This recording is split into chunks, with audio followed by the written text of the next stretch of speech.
Gašper dan z očetom večkrat preživi ob vodi, kjer skupaj lovita ribe.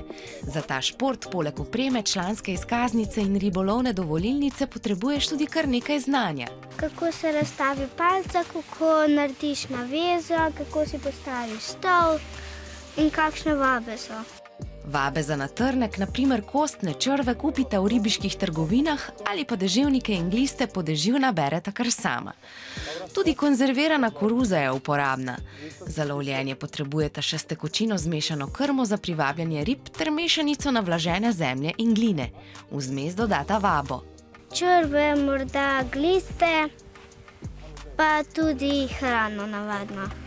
Za ribolov sta ga navdušila starejši brat Klemen, večkratni državni prvak v športnem ribolovu med mladimi ribiči, in njun oče, s katerim Gašper tudi lovi. Tokrat na umetnem jezeru Blato pri Trebnjem, ki je nastalo zaradi kopanja gline za opeko pred več desetletji.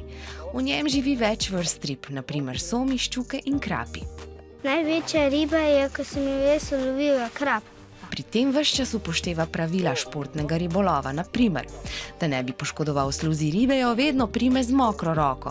Ribo nato poskuša pravilno spustiti, ne odvreči v vodo, da ne poškoduje njenih notranjih organov. Ribo, ki jo ulovim, jo dam nazaj v vodo, ker zato jih ne smemo prinašati domov, ker smo športni ribiči. Ribiška družina določi, kje in koliko rib sme član upleniti. Športni ribič pa se z ribolovom ukvarja tudi zaradi družabnih srečanj in tekmovanj ter uživanja v naravi. In seveda ob ulovu željene ribe.